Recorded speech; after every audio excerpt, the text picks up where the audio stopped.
We don't need the bloodline from the lower class. Father of my daughter's fiancés looked at us as if we were trash. Today was our first meeting, yet he had constantly mocked us, calling us a post-single mother family. I could bear it if he ridiculed only me, but I couldn't stand him mocking my daughter. I was about to stand up and confront him, but my daughter stopped me.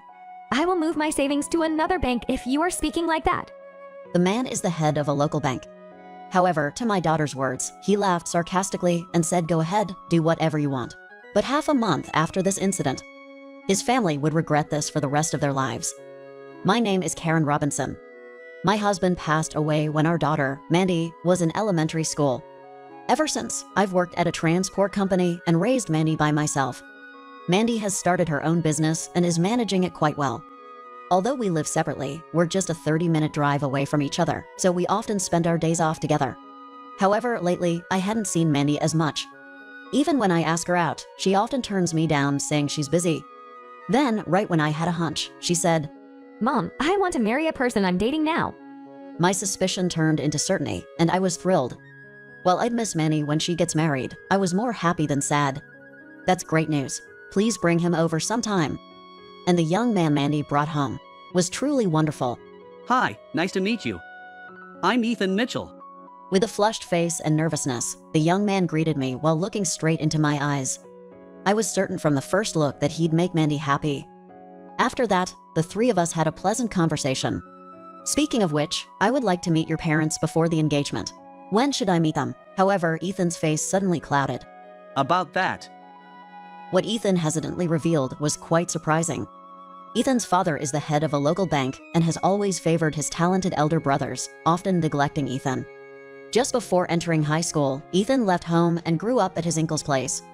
Since then, he's been distant from his family. If we meet them, I think they'll make you two feel bad. Ethan said with a saddened expression. But not having a formal introduction. We'll become relatives, and there will surely be occasions where we'll have to meet. I was worried, imagining situations like having to introduce ourselves for the first time at places like funeral. Seeing my concern, Ethan, with a determined face, said, You're right. I'll handle the arrangements. I'll make sure to prevent any unpleasant situations as much as I can. I'm sorry for asking too much. No, it's okay. Ethan replied with a bright smile. At that time, I was too optimistic. They're still family, right? They'll surely celebrate when you decide to get married. I'm sure we can understand each other if we talk. I had such naive parts. Then, on the day of the meetup, Mandy and I headed to the designated place. It was one of the fanciest restaurants in the state. I'm nervous. It's my first time in a place like this. Me too, honey. Heart racing, we headed towards the room. Excuse me. And upon opening the room's door, "You're late. Can't po folks tell time." We were met with such a rude greeting. Hey, Dad. Quiet, Ethan. I came here today because you begged me to, all right. That's right. And even Kevin took the time to come. You should be grateful, Ethan. A flamboyantly dressed couple threw sarcastic remarks at Ethan. Beside the couple sat a young man, glaring maliciously at Mandy. I came to see Ethan's fiancée for myself. Seems like she's just right for Ethan's level. What did this guy just say? The shock of such harsh words left us speechless. I heard you're a single mother. Well, yes, why? Ethan's father asked, and I replied without thinking. Then he chuckled disdainfully. Did your husband cheat on you? It's woman's own fault when she gets abandoned. What? Single mothers are always po. You want to marry Ethan because I'm his wealthy father, don't you? I know you're just after the money. Ethan's father glared at Mandy and I as if we were filth. Too bad for you. I won't be giving Ethan a single dime. All of my assets are for Kevin. Kevin, Ethan's brother, nodded in agreement with a smug grin on his face. Someone from a single-parent household is just right for a loser like Ethan. If she was for Kevin, we wouldn't want her low-class bloodline. I'd have rejected her immediately, but for Ethan, it's fine. Marry him or whatever. I don't care. The insults lit a fire inside me. I could handle it if it was just me, but I couldn't stand seeing Mandy and Ethan get insulted too. I was about to stand up and retort when Is that okay with you, saying all that? Mandy's words held me back. I use your bank, you know. After all this, I can't keep my account there. I'll move my savings. Are you okay with that? Mandy challenged Ethan's family with a threatening tone. But they burst into crude laughter. We won't have any problem if a young lady like you closes your account. Go ahead. Moving your savings. How much? Like 10 cents? Mom, the fees would cost more than the balance. The three of them laughed uproariously, tears streaming down their faces. But Manny watched them with cold eyes. That's fine, right? Got it. Don't come crying to us later. Ethan, Mom, let's go. We left the restaurant, leaving the still laughing trio behind. Once outside, Ethan immediately apologized. I'm so sorry. I'm utterly ashamed to have a family like that. Tears filled Ethan's eyes. If you want to break off our engagement after this, I wouldn't blame you. Don't say that, Ethan. I'd never break our engagement. Manny said forcefully, lifting Ethan's face. Even if you wanted to break it off, I won't let you. You're definitely marrying me. Mandy. Seeing them getting lost in their own world, I deliberately cleared my throat to get in between them. Well, Mandy is not marrying that family. She's marrying you. Karen. If you're up for it, you could even be adopted into our family. If you never want to see your family again, that's totally fine. I'm sorry for insisting on that meet and greet. I guess I was being too optimistic. It's not Ethan who should apologize. It's me. The assumption that families understand each other was misguided. Feeling disappointed in my own naive perception, I slumped my shoulders. Our family is the one at fault. No, the fault lies with me. Enough, both of you. How about we all go grab a bite to eat? I'm getting hungry. Mandy interjected, settling our argument. Exchanging a wry smile, Ethan and I agreed. Later, the three of us enjoyed a pleasant meal together. Speaking of which, Mandy, you're really going to transfer that money. Yes, I plan to. That bank is going to have a tough time. Half a month after the tumultuous meeting, Mandy and Ethan arrived at our home looking a bit weary. Mom, we're back. We hope we're not intruding. What's wrong? You both look exhausted. Actually, we came to discuss something with you, Mom. The story they shared was indeed surprising. As she'd promised, Mandy had closed out the bank account under Ethan's father's bank. She transferred a whopping $1 billion from her account to another bank. Considering the enormous sum, she'd informed the bank of her intent to close the account a few days in advance over the phone. Given the staggering amount involved in the closure, Ethan's father had come to the bank. He was shocked to see me. He asked, "How does a young lady like you have such wealth?" So I explained everything to him from scratch. This money combines what I've earned and my dad's inheritance. My husband was an entrepreneur who built a massive transport company from scratch. This job market is quite profitable. After he passed away and I took over as CEO, the company faced some challenges. However, thanks to our dedicated employees who had supported him, the business is now thriving, and our daughter Mandy seemed to have inherited her father's entrepreneurial skills. During her high school years, she founded a company and launched a youth-oriented brand, which turned out to be a huge success. After stabilizing the business, she sold the youth brand to a major corporation. Now, she runs a brand for adults. Many who were fans of Mandy's brand during their student days have grown up and continue to patronize her brand for adults. With such loyal customers, her business seems to be on a steady path. But had Ethan's family not known about Mandy's status as a major depositor before the meeting? Curious, I asked. That's on me. I haven't been in proper touch with my family for years. When I asked them to meet Mandy, I tried telling them about her, but my dad wasn't interested and didn't listen. Plus, my name is pretty common, right? So they probably didn't make the connection. I see, so that's what happened.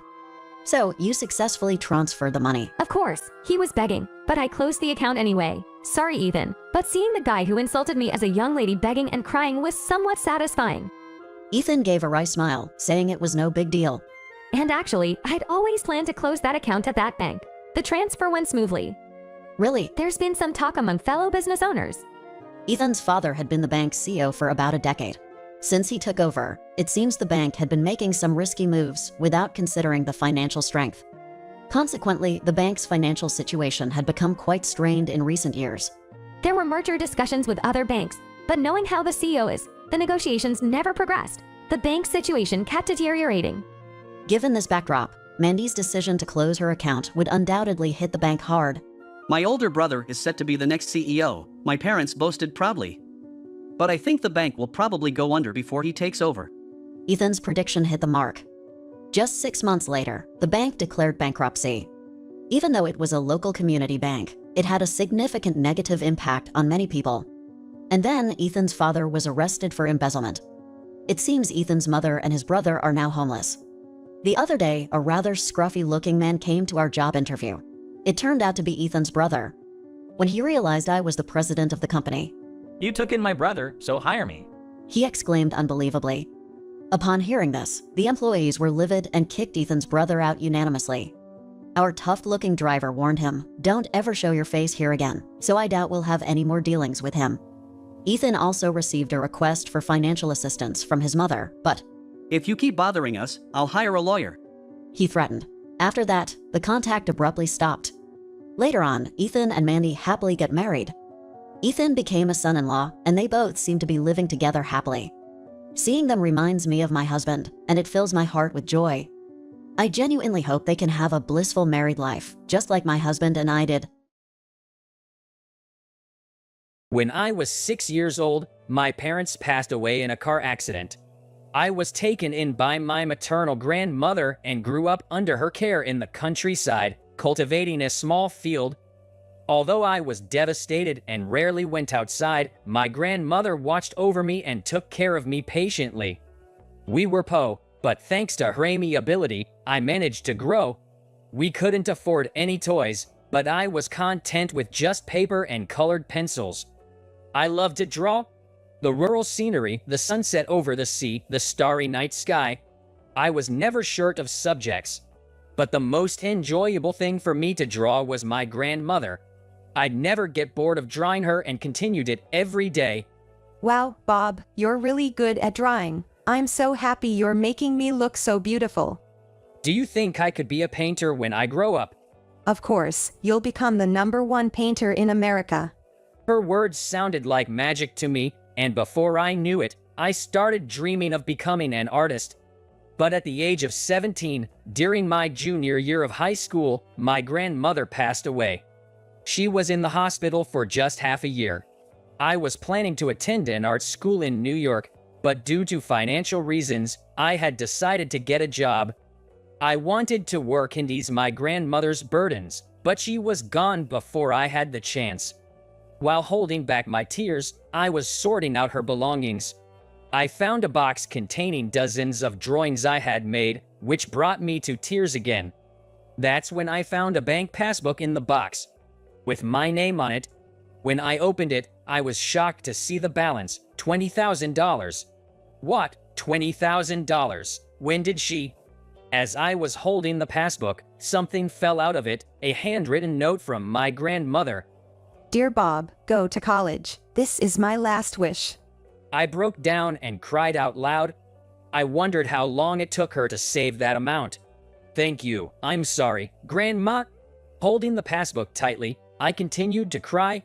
Thanks to my grandmother, I was able to attend an art school in New York.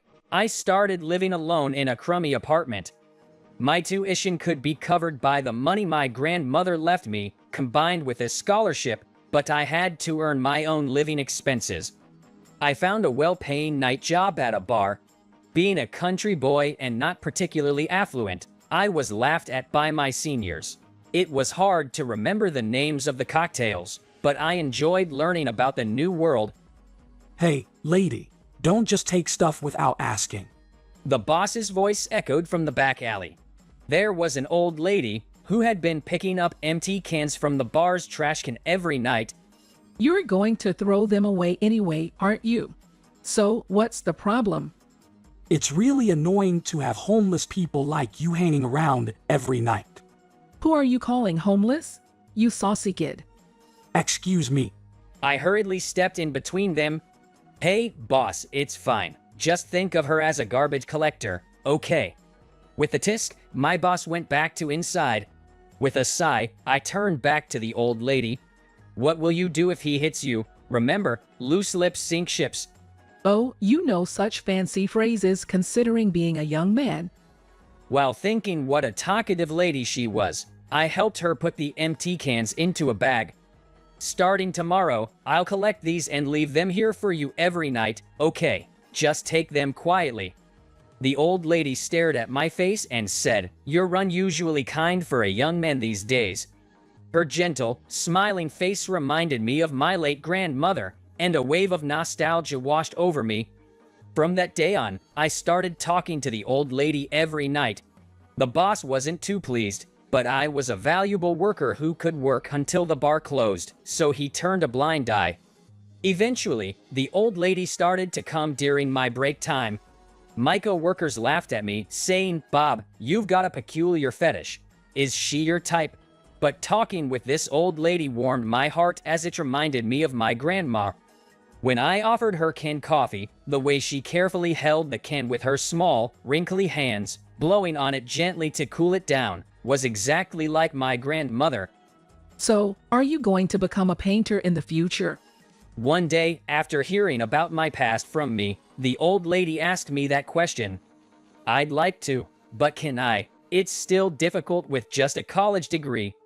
What do you mean? Everyone's studying abroad. I don't have that much money and flexibility, so at best, I could become an art teacher, I guess. What's the use of giving up before you even try? I laughed at her sharp words. You're right. I'm currently working on a painting for an exhibition. If I get a sponsor through that, my dream might come true. That's the spirit. Good kids like you are blessed by God. I felt a bit awkward being praised like I was a child. My break was about to end, so I waved to Maher and went back into the shop. During that time, apart from my classes and job, all my time was spent working on the painting I was planning to exhibit. I was drawing my grandmother standing in the nostalgic countryside scenery, but I felt like it was starting to resemble the old lady who collects cans. I guess it can't be helped that the image of the person I see in real life is starting to outweigh the image in my memory. But I didn't feel bad about it. Only when I was talking to the old lady in the unfamiliar city life of New York, my mind would become calm. Not a mommy's boy, but a granny's boy. Thinking that, I laughed to myself. The painting was completed in 3 months and successfully exhibited. I headed to work feeling refreshed and in high spirits. Friday nights were exceptionally busy, and I was finally able to take a break.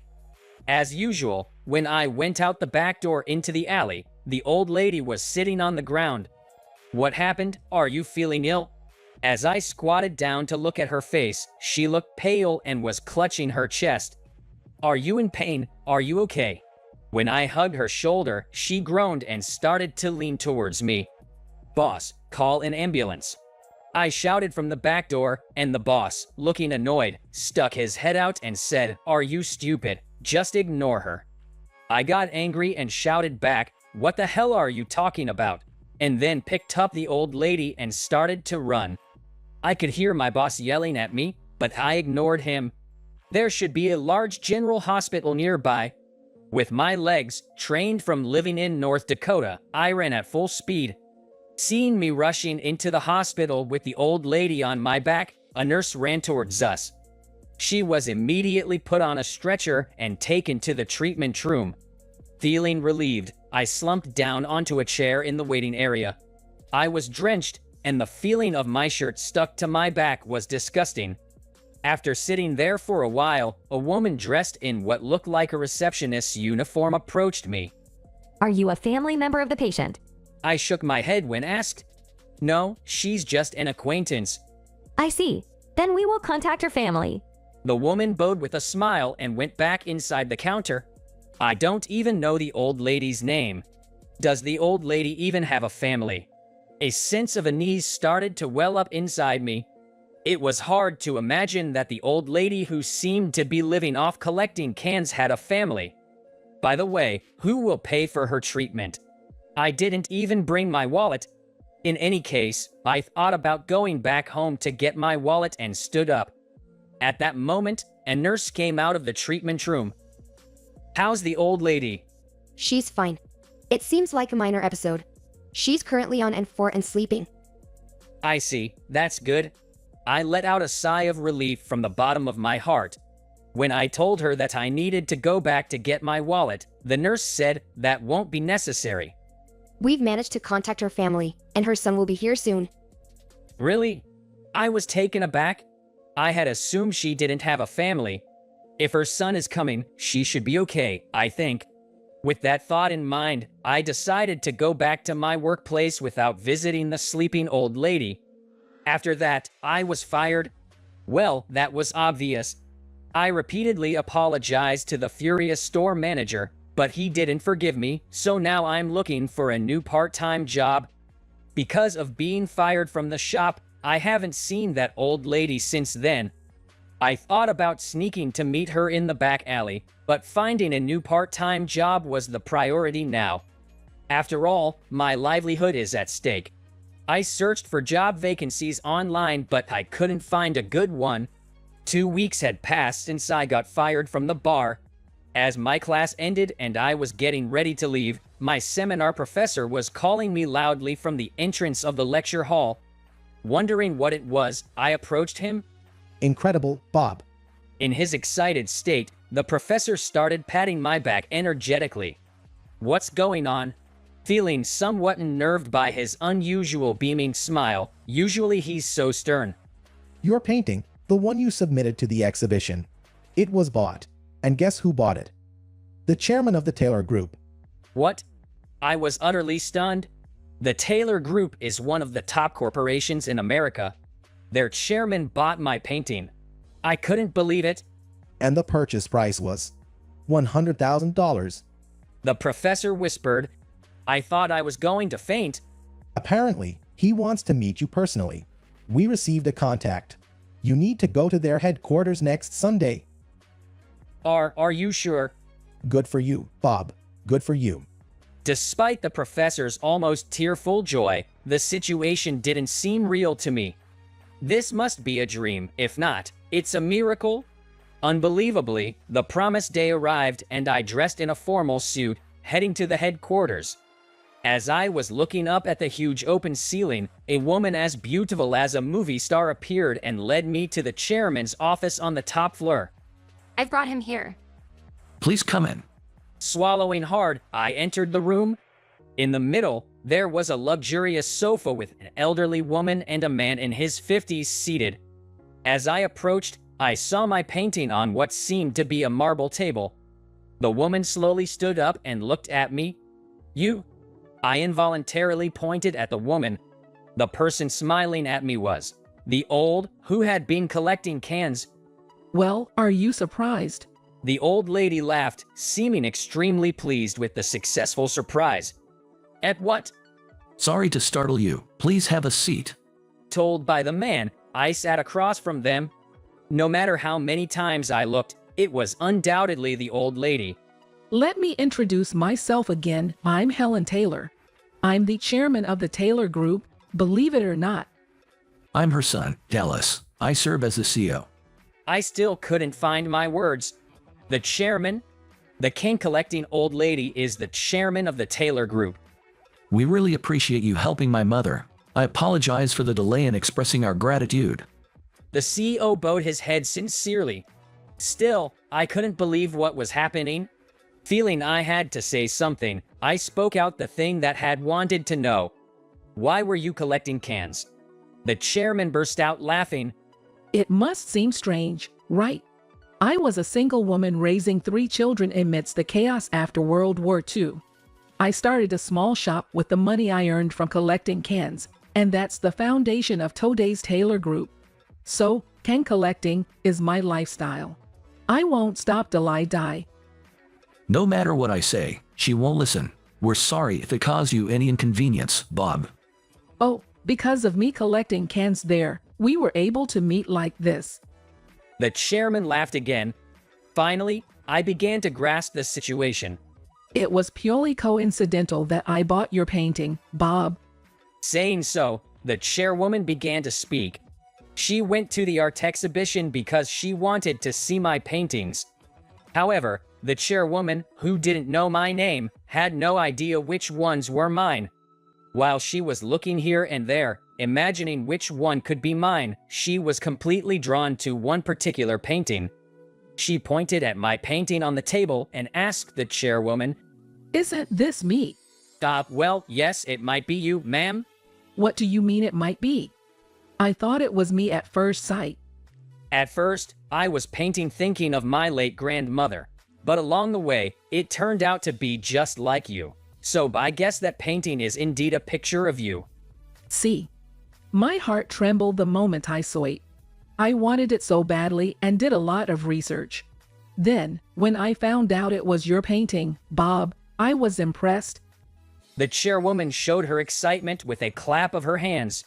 This is the first time I've seen such a wonderful painting, and knowing that you painted it made me really happy.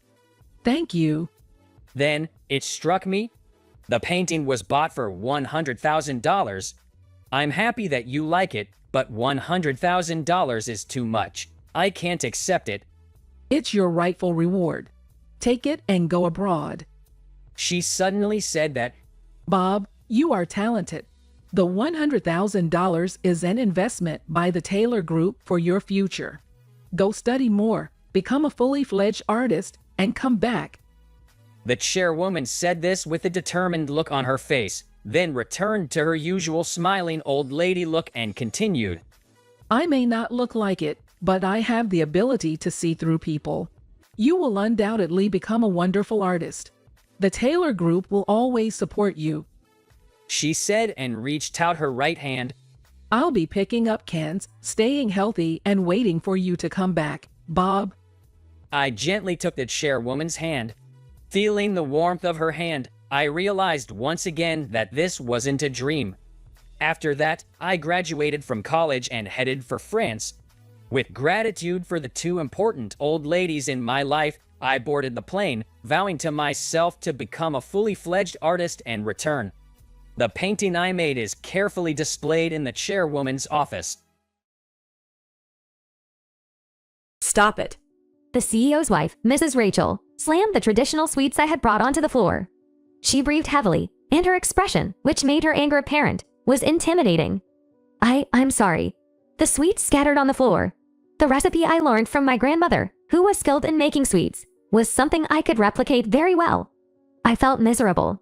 I started preparing it several days ago and working hard to make it for the celebration of the chairwoman's longevity. Do you really think my mill would eat such cheap sweets? Tears overflowed in response to the words that were directed at me. What a nuisance, added the CEO, Mr. Robert. My mom is not in good health, and yet, he clicked his tongue in disapproval. I'm really sorry. When I looked up, I saw the chairwoman, Mrs. Cynthia, staring back at me with tears in her eyes. My name is Chelsea Smith. I'm 38 years old.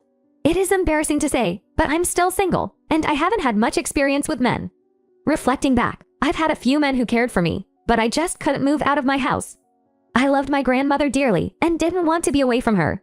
So, as relationships progress, the conversation would lead to the possibility of living with my grandmother, right? But as soon as that topic came up, the men I dated always run away. Huh! What about my parents? My parents passed away in a car accident when I was very young. I was in early elementary school at the time. Then, I started living with my grandparents. I had everything I needed and was very happy.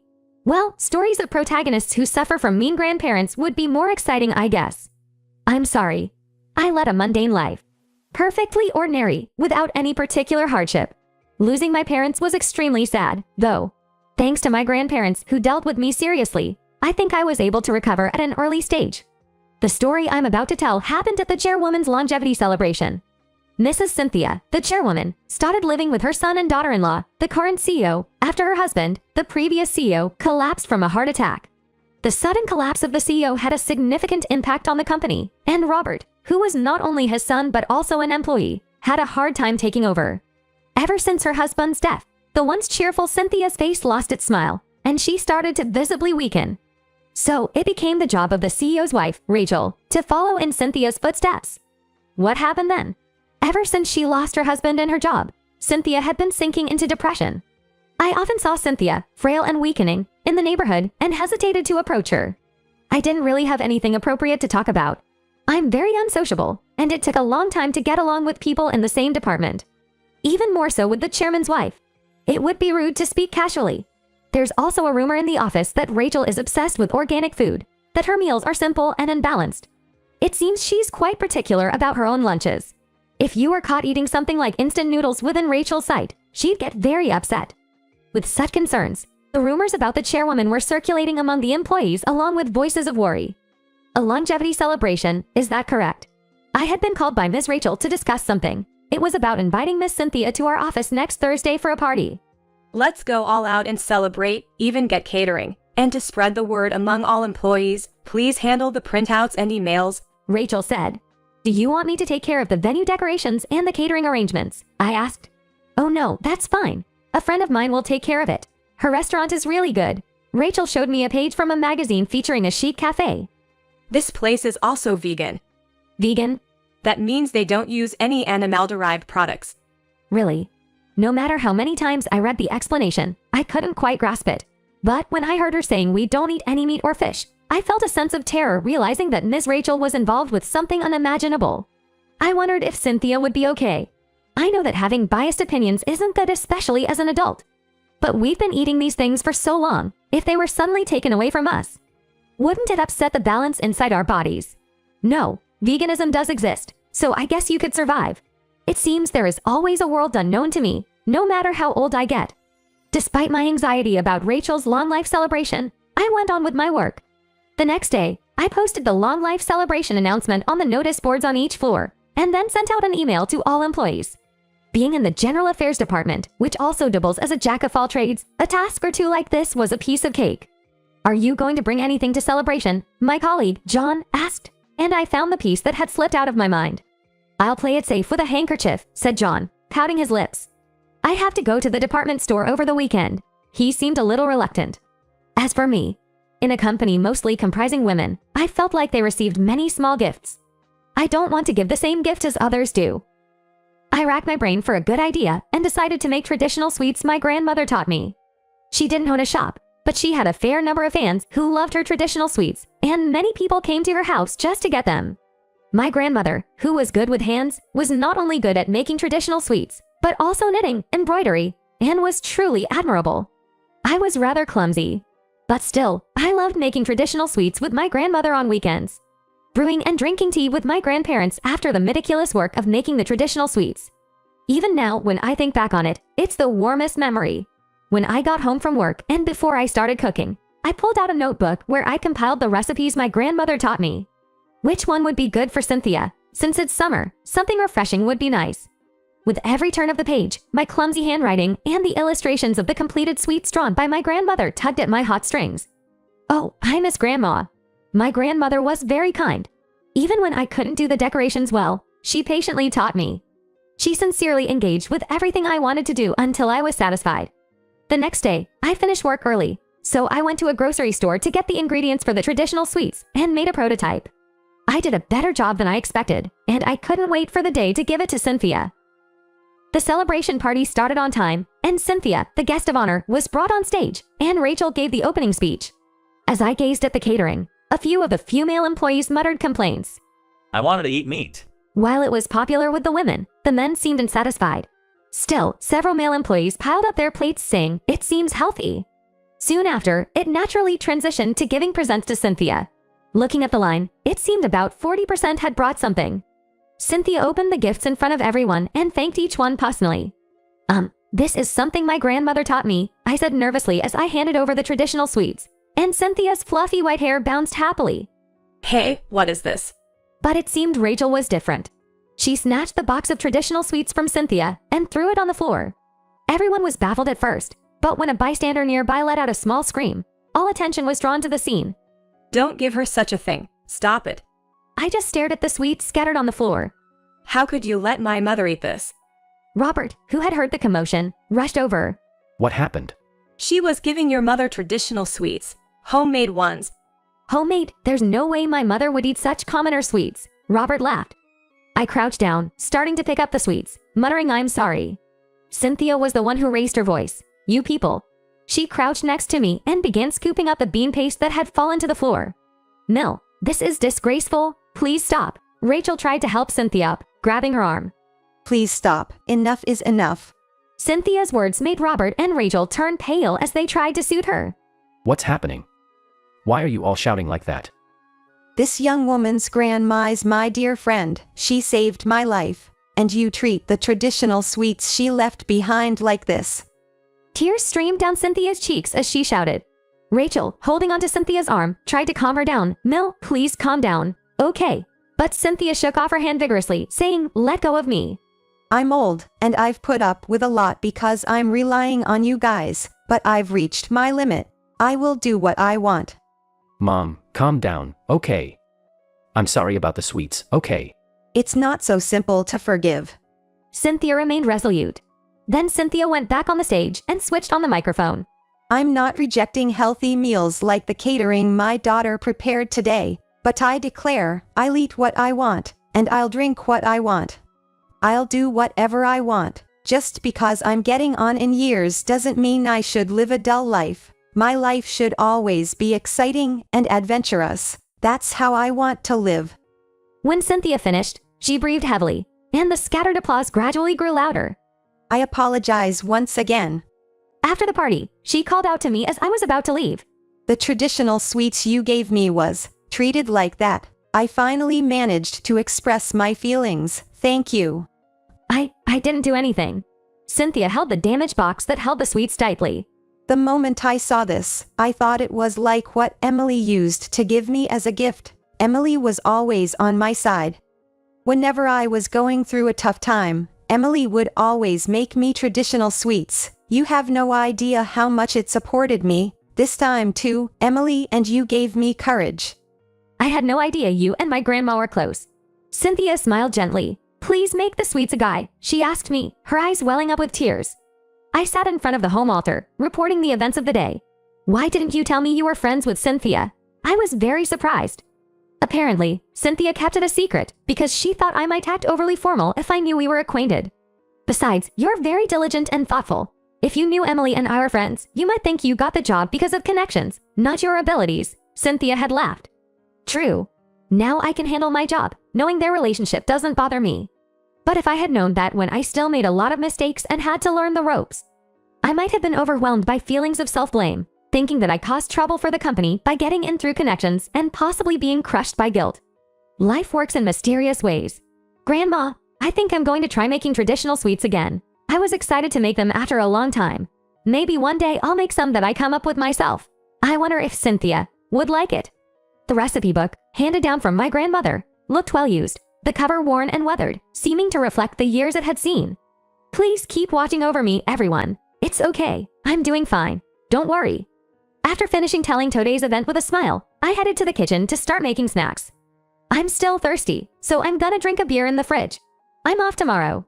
I can finally kick back and relax to my heart's content. I'll try making some prototype of new sweets. Looks like it's been a while since I've had a lazy weekend coming up. If anyone makes my little brother cry, I won't forgive you.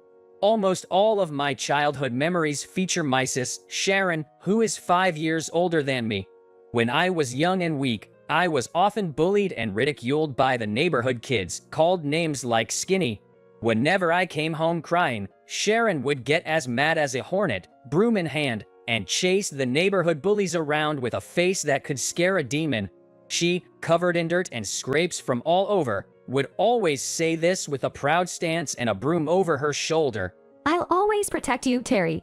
My name is Terry Harold. I've been working in sales at a major printing company for 3 years now. A 25-year-old office worker. I'm always busy working. When I was 13, our single mother passed away from illness, and since then, I've been living with my older sis, Sharon. After graduating from college, I moved out when I got a job. Sharon took over our mom's role, attending high school and working at the same time, so I wouldn't feel the loneliness of being parentless. She really took care of me and our home. I can't thank her enough. Since it was hard to live on our mom's survivor's pension alone, Sharon took a part-time job to make ends meet and left the insurance money our mom had left us to pay for my college, and never touched it. Knowing that she was a top student with dreams of becoming a teacher and was studying hard for college, I always felt guilty. Right after our mother passed away, I once walked past the family restaurant where she worked. Inside, fashionable high school girls were enjoying sweets and studying with their friends. My sis, on the other hand, seemed to have made some mistake and was bowing her head in apology to a customer. She can't even have fun like other high school students. I couldn't bear it and hurriedly left. Are you studying properly? Do you want me to help with anything you don't understand?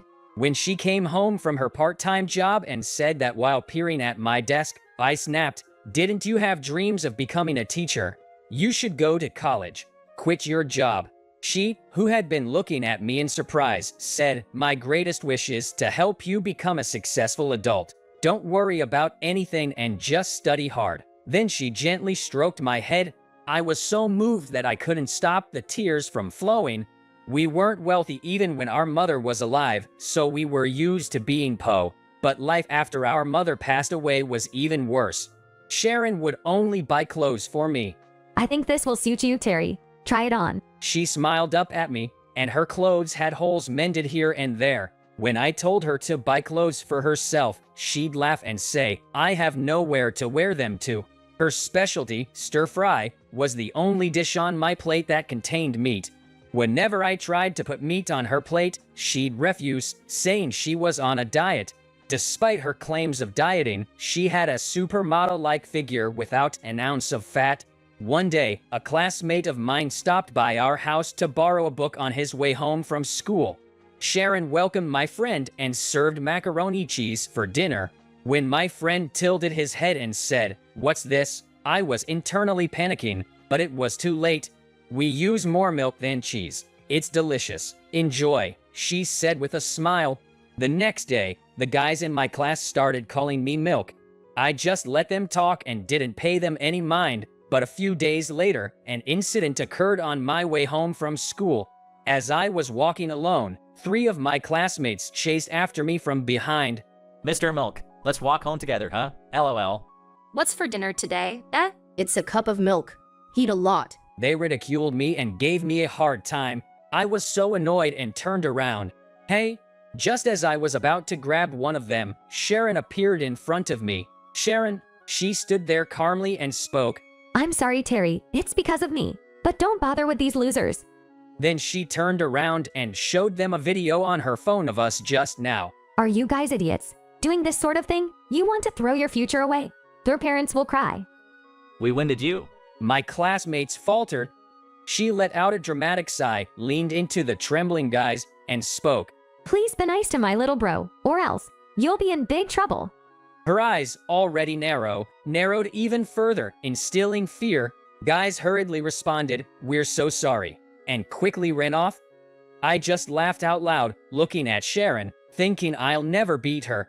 Thanks to my powerful sis, I was able to make it into what the general public would call an Ivy League university. I got a job at the largest printing company in the industry, and when I got the job offer, Sharon cried and celebrated with joy. I was more pleased to see her happy face than the fact that I had received the job offer. Harold, let's go grab a bite. My coworker, Nick, called out to me. Looking at the clock, it was pointing at 12 noon. I said yes, and quickly got up and put on my jacket. Mitchell, get over here. When I turned around, I saw Mitchell, who had been assigned to this department a month ago, being scolded by manager Johnson. That Johnson, always dumping his work on mild-mannered Mitchell. Nick said, clicking his tongue. I heard he not only dumps his work on others, but he also took credit for his subordinates' work and got promoted to manager. Is that true? Looking at Mitchell, who was bowing and apologizing to the manager, I couldn't help but feel irritated and asked, Yeah, he seems to have done some pretty bad things before he came here. He always targets the weak. Mitchell is a kind and quiet guy. Ever since we joined the company, he was always smiling, always taking the lead in doing undesirable tasks, a hard worker, and trustworthy. He might be slow at work, but he's careful and precise. I've been saved by him several times. I hope he's all right, I murmured to myself as looking at Mitchell, and Nick said, don't get involved, you'll be his next target, and petted my shoulder. Then, one day, Mitchell returned to the office in an unusually high spirit. Mitchell, did something good happen? As I called out to him from across the desk, Mitchell replied with a happy face. I got an order for the packaging of a spa salon's original products. What? That salon has, like 120 branches nationwide. Man, congrats, Mitchell. Mitchell had been diligently visiting this spa salon for years, building up trust slowly through small jobs. Since I know how hard Mitchell had worked, I was as happy as if it were my own achievement. That evening, I invited Mitchell out for a drink. Let's go drinking tonight. I'll treat you to celebrate your big order. However, Mitchell, who had been so energetic during the day, seemed down and said, "I'm sorry, I'm just not in the mood," and quickly left for home. From the next day, Mitchell was off work due to poor health. What could have happened? He was so excited. As I was gazing blankly at Mitchell's desk, Nick told me, "He lost a big order from an aesthetic salon to Johnson." "What? But Mitchell spent years on." "Seems like Johnson gave Mitchell another small task." In anger, I slammed my desk. Nick quickly calmed me down, saying, "Harold, calm down. Don't do anything unnecessary." I jumped up from my seat. The chair hit the wall behind me with a loud noise.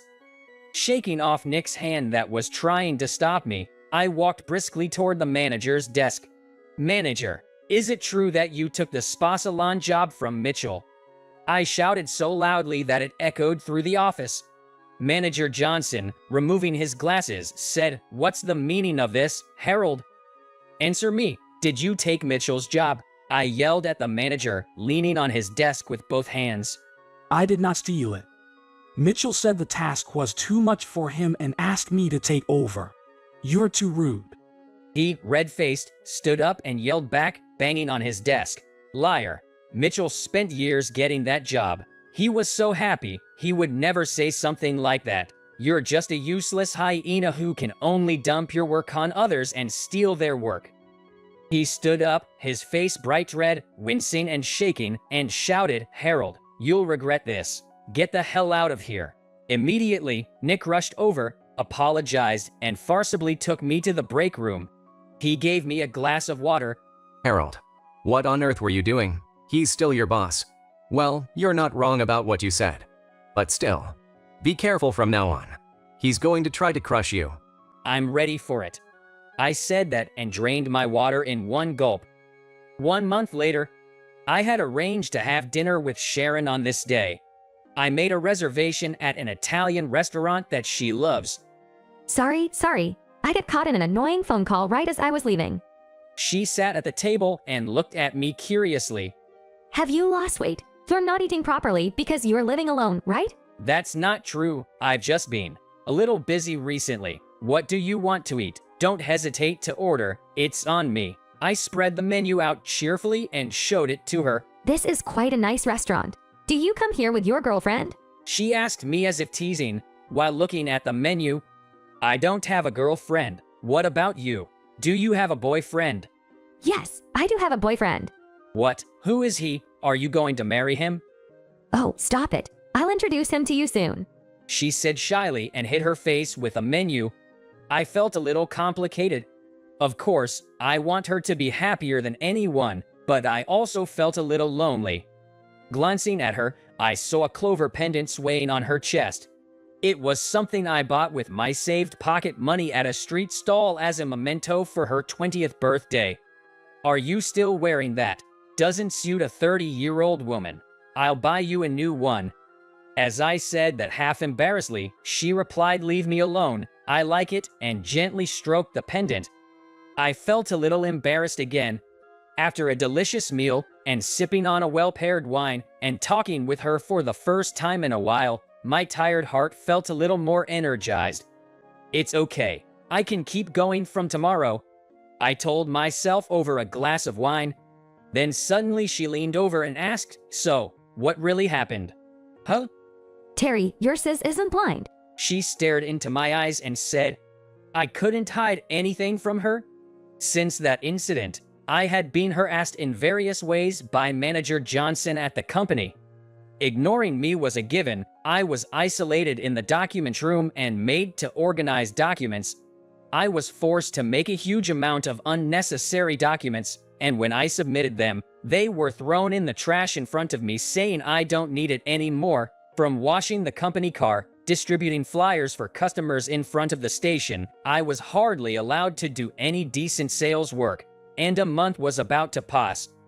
I thought about talking to my boss about it, but manager Johnson used Mitchell, who had finally recovered and started coming to work, as a shield, saying, Mitchell is a kind-hearted man, so if you cause a fuss, he might be heartbroken again to find out he was the cause. Nick was worried and told me, just apologize to him already. That will make him feel better, but I had absolutely no intention of apologizing. If it comes down to it, I'll punch Manager Johnson and quit. I spit out the same words I had said to Nick at the time in front of Sharon and drained my wine. She had been silently listening to my story while sipping her wine, but after hearing that, she put down her glass and quietly said, Terry, don't stoop to that scum's level. I was reminded of her during the milk incident. Her slanted eyes were raised even higher. Actually, I had another story for you today. What is it? She finished her wine with a defiant smile. Good and smiling. Manager Johnson, surprised, took off his silver-rimmed glasses and looked at me. The major family chain with 1,000 stores nationwide. I was standing in front of his desk, reporting on the sales.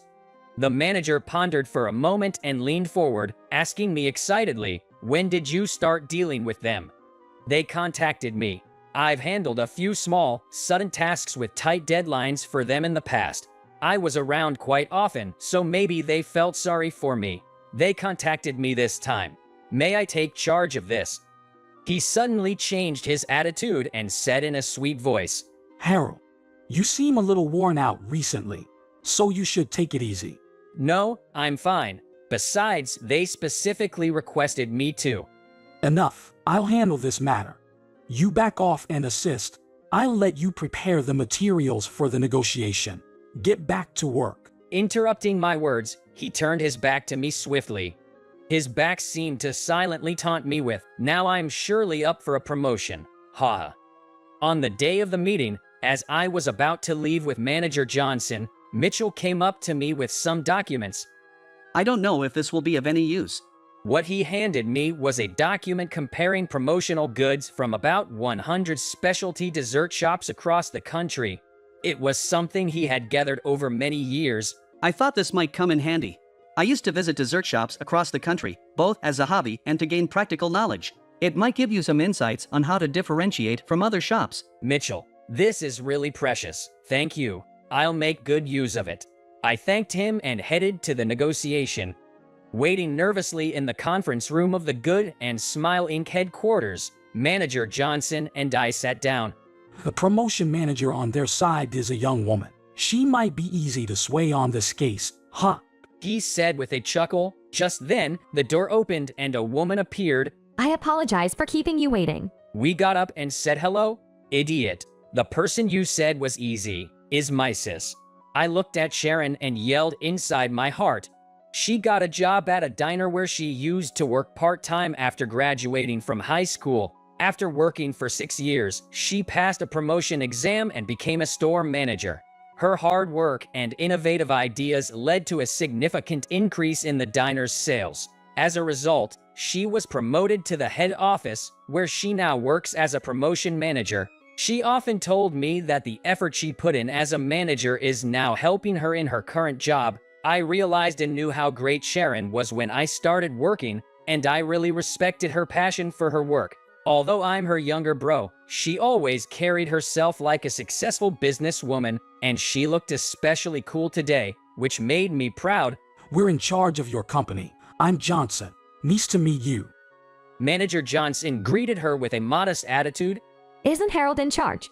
When Sharon asked him that, Manager Johnson laughed and said, he has only been with the company for 3 years and lacks experience, so I will take care of it. I see. She glanced at me. I was reminded of that day. After dinner with her, I told her about Manager Johnson. She said, while drinking her wine, Actually, I had another thing to talk to you about today, Terry. What is it? Terry, you're in charge of our company, right? Yes, but I've only been handling minor cases. It's tough to break into your company because it has strong connections with other companies. At a recent meeting, our company officially decided to open a new dessert specialty store. Your company has just developed a special process for paper, right? It's perfect for both promotional materials and interior design for this store, so we'd like to hear about it. I leaned in eagerly. We've got lots of new designs coming out. If we could get an order, it would be a huge help for our company. She crossed her arms and thought for a moment before speaking. I bet that manager will take this case from you two, just like what happened with Mitchell. Okay, let's keep it a secret that I'm your sis until the day of the negotiation.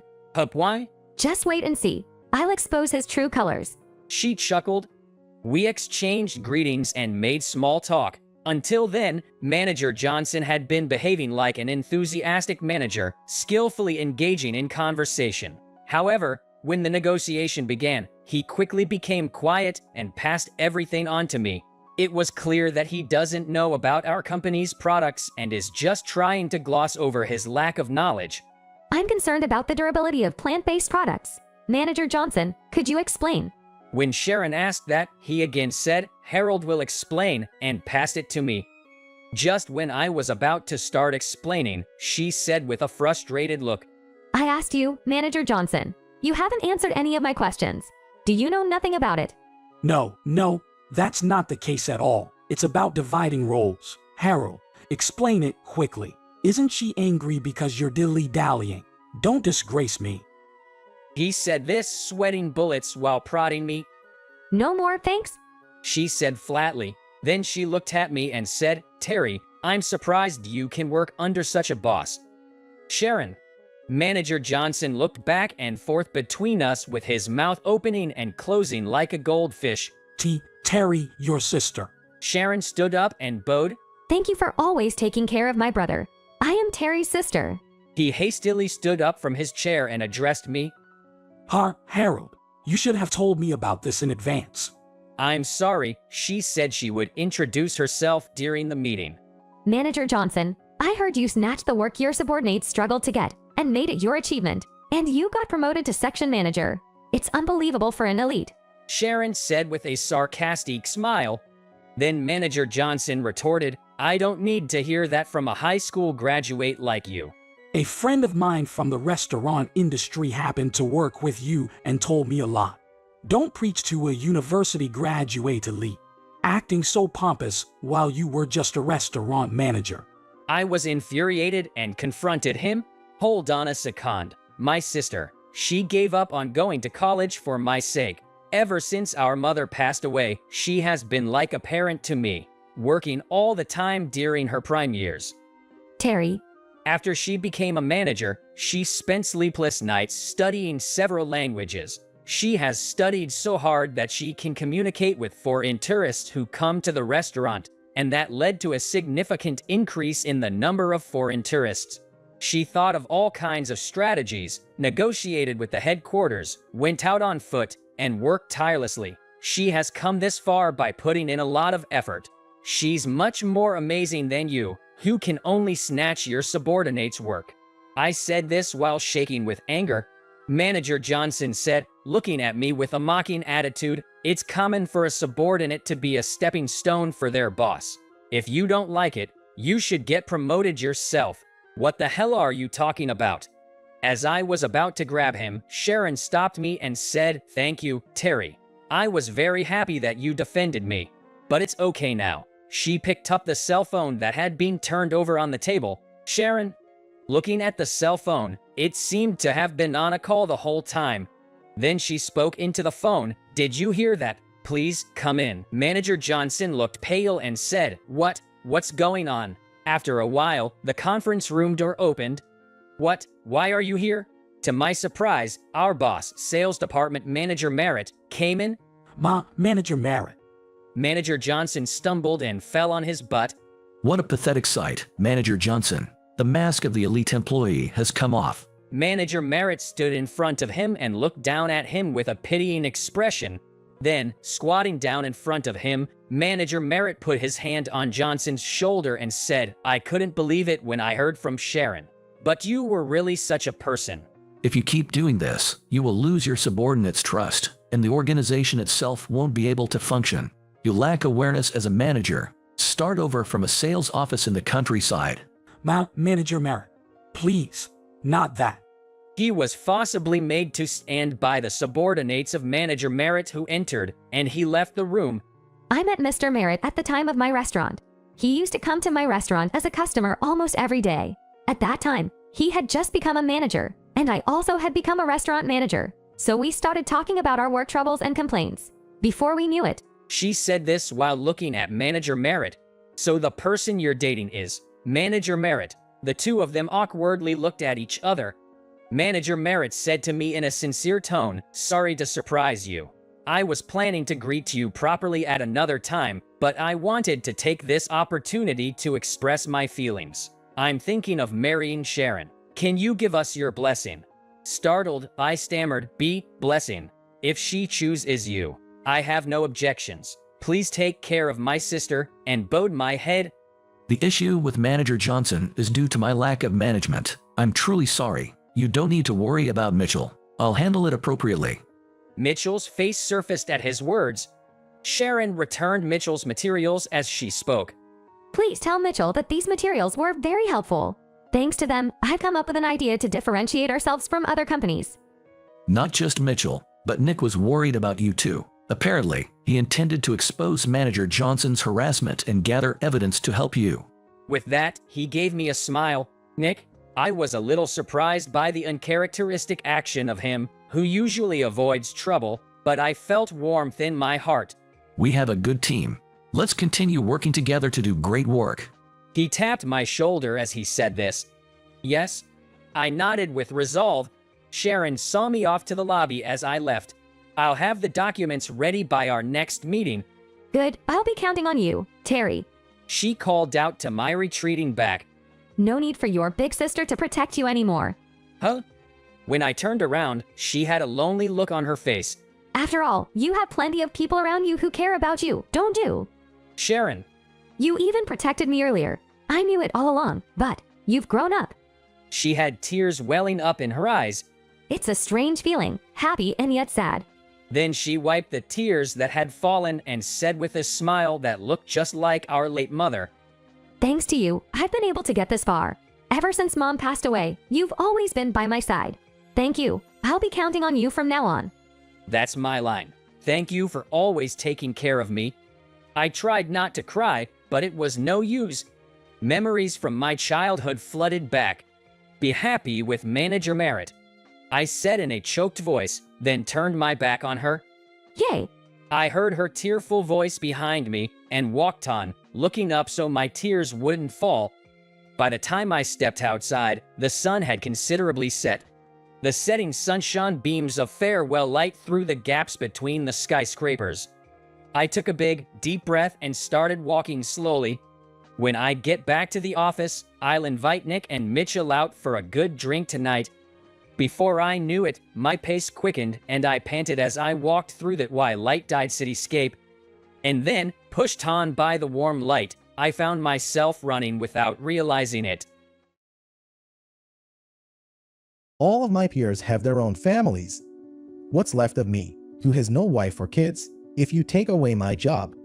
Honestly, there are times when I regret having focused solely on my work. Well, it can't be helped. I love my job. I love the connections I make through it. My name is Kevin Miller. I'm 58. I took an early retirement offer from my previous company and was unemployed until recently. Fishing, camping, and trips to the spa, I thought I'd finally be living the relaxed, retired life of my dreams. But oddly enough, nothing really satisfied me. I longed for this kind of freedom when I was employed, yet I felt overwhelmed by it. Then I learned that a branch of the company I used to work for was hiring mid-career employees. It was a small-scale recruitment to fill some positions. I applied on a whim and luckily got the job. On my first day, I was nervous as hell. Man, it's been decades since I felt this way. New environments are so thrilling. As I was trying to get my bearings, a young female employee approached me with a smile. Good morning. You're the new hire, right? Good morning. Yes, I'm Kevin Miller. Nice to meet you. I'm Mrs. Tammy Johnson, in charge of training. Let me know if you have any questions. Mrs. Johnson, who seemed young enough to be my daughter, appeared very dependable. She was a lovely woman with a radiant smile. She stood out in the office, shining brightly. Perhaps it's because the overall atmosphere of the company was so gloomy that she stood out. Yes, the company had a pretty dark vibe. I heard the company had been underperforming for a while. I should do my part, however small, to lift the spirits of the company. That's what I thought. I was placed in the department with vacancies and was trained on the basics by Mrs. Johnson. The system here was different from the main company where I previously worked. I was puzzled. It's an old type system. They haven't transitioned to the newer one yet. I made some mistakes along the way. No one really reprimanded me for being new and joining mid-career. But there was one person who teased me. It was Mr. Jake Wilson, a year older than Mrs. Johnson. Jake had a rather nonchalant attitude. He seemed resigned, like nothing could turn around the company's performance. When I made a couple of blunders, he remarked, "That's what you get from the bottom tire." Don't drag us down, okay? If our performance worsens any further, the company's done for. Mr. Wilson, please watch your words. I'm just stating the facts, right? Take care and do your best, bottom tire. After he left, Mrs. Johnson apologized to me. I'm so sorry, Mr. Miller. Please forgive him. It's okay. Though, it's my first time being called bottom tire right off the bat. He acts like that just because he graduated from a top university. So annoying. Kind words or bad, what you give out eventually comes back to you. Even with his prestigious education, I wonder if he's aware of this. Or is he knowingly being this rude? Either way, I felt that he's a sad man. A few weeks after that, unexpectedly, Mrs. Johnson, my trainer, made a major mistake regarding an order. Everyone from the related department was hustling to fix it, and the boss went to apologize to the customer. During lunch break, I approached Johnson, who was hanging her head low at his desk. I might not be the best person to say this, but it's not the end of the world. Oh, Mr. Miller, thank you. It's fine. No major harm done. You shouldn't dwell on it too much. But I made the manager apologize.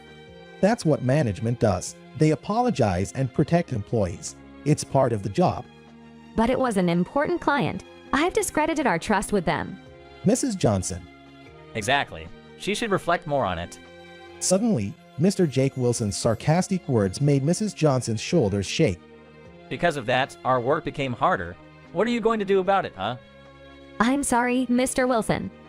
Did this old man's incompetence rub off on you, huh? Stop, please. He has nothing to do with it. Both of you bottom feeders, a match made in heaven, right? Mr. Wilson laughed out loud. I couldn't stay silent any longer and decided to speak up. Enough. I don't think it's a good idea to lower your rating by yourself like this. What? Who do you think you're talking to, newbie? Everyone makes mistakes. We just need to cover for each other, like now. Mr. Miller. Besides, unlike me, she is competent. She won't make the same mistake again. Upon hearing this, she wiped her tears and straightened up. She was back to her usual self. Perhaps not liking being talked back to, Wilson left with a sharp click of his tongue. I've grown accustomed to the company since joining a few months ago. I've become approachable, and people have started to approach me more as well. I began to see the company's challenges once I started interacting with different departments. A culture resistant to new ideas from younger employees, lacking a spirit of challenge. Old-fashioned thinking that values grit over efficiency. I learned about these issues from some friendly colleagues. During lunch breaks, I started discussing ideas with a few colleagues who were also concerned. Well, it would cost money, and I can see why the higher-ups might be hesitant. It does take time and effort to change the way we work. But this company needs to change soon. There's a break area in the corner of the factory with a coffee maker. I was so engrossed in our discussion that I didn't notice him approaching. Hey, trying to score points, loser. Suddenly, something cold drenched my head. The smell of sweetness. It was canned coffee. Jake Wilson was pouring coffee over my head. Annoying bottom feeders. A discussion. Who do you think you are? The workers looked taken aback by his outburst. I was too shocked to speak. Can't do anything right, and now you're complaining about the company and making friends. Cut the crap. Mr. Wilson, let's calm down a bit. Shut up, all of you. It was at that moment I saw someone running toward us with a panicked look on his face. Is that? What are you doing there? Stop it right now. Mr. David. Know your place, kid. Do you even realize who you messed with? Mr. David. Mr. Miller, I'm truly sorry. Please forgive me. It was Mr. David, who's supposed to be a manager at the headquarters now. Seeing him apologize sincerely to me, both Jake Wilson and the other workers were dumbfounded. Mr. Miller used to be my boss. He was a top executive at the headquarters. What? Mr. David took out a towel and wiped my wet head. I also used my own towel to wipe my face. It's been a while, Mr. David. What brings you to the branch office today? I came for a meeting about an audit, but why are you here, Mr. Miller? I briefly explained my story of being hired mid-career at the branch office. Took early retirement, but soon got bored and wanted to work again. Applied for a mid-career position at the branch. I was luckily hired. While I was talking, Mr. Wilson was shaking like a leaf, looking pale as a ghost. I see. So, why did you do this? I'm truly sorry. Who said you could apologize? I asked why you did this to Mr. Miller. By then, a crowd of employees who'd heard the commotion had gathered. Mrs. Johnson ran over from within the crowd and handed me a towel. I wiped off the coffee again. Mr. Miller, are you okay? What on earth? Yay. Mr. Wilson was completely flustered. It seemed he didn't know how to respond to Mr. David. I touched Mr. David's shoulder and asked him not to scold Mr. Wilson. He was just frustrated about the company's stagnant performance. Right. You graduated from a top university and everyone acknowledges you're a talented employee. But even after giving it your all, the company's performance didn't improve and you felt responsible, didn't you? He was stunned. He was still so young, both mentally and physically. I genuinely felt envious. Your excellence made you feel frustrated, disappointed in yourself. You just needed to vent your stress on something or someone, like an old mid-career hire like me. That's true. I'm truly sorry. It's okay. It's just a youthful mistake. It's an old guy's job to laugh it off and forgive. Oh, Mr. Miller. I held Mr. Wilson, who was now on his knees and sobbing, by his shoulders to support him. Later on, with a recommendation from a few employees and Mr. David, I became a member of a committee. It was a committee aiming to identify and solve fundamental issues to improve the branch office's performance. At my personal request, both Mr. Wilson and Mrs. Johnson also joined the committee. We analyzed the strengths and weaknesses of the branch, discussing deeply several times about what was missing to achieve our goals. During our efforts to overhaul the old system, Mr. David played a key role in securing support from the headquarters. Thanks to him, the branch was able to upgrade the system with minimal hassle. We made significant changes where decisions were being obstructed or new ideas were being ignored. Gradually, the organization began to change, incorporating and considering the opinions of younger employees in every department. Things sure have changed. When I first arrived, the office felt so gloomy, but now it's so much brighter, and there's a lively interaction among the employees. What are you talking about as if it's someone else's achievement? Isn't it all thanks to you, Mr. Miller? That's right. Hold your head up high, Chairman. As the one entrusted with leading the company, I utilized every ounce of my experience and connections to boost our performance. Thanks to the collaboration of my colleagues, our company's performance is steadily improving. It felt like a weight had been lifted off my shoulders for now. By the way, what do you intend to do about that proposal? Which proposal? Don't play dumb. It's about the offer for the advisory role. A few days ago, Mr. David told me that the headquarters wants me for an advisory position. I had put it on hold, but with these two pushing me, I guess it's about time I give an answer. What do you guys think? Should I take up the advisory role at the headquarters or stay at the branch? For me, I can't really say. Me neither. Making such a big decision is overwhelming, but Mrs. Johnson looked me straight in the eyes. I wish you could stay with us for another 2 years, or even just 1 more year. We want you to continue guiding us. I feel the same. I believe most of the employees feel this way. We want to learn more from you, Mr. Miller, and we want to make this company even better. Looking into the bright eyes of these two young individuals, I felt grateful for my decision to join this place. I want to live up to their expectations and aim even higher. There's no way I can think about retirement just yet. That's what I strongly felt.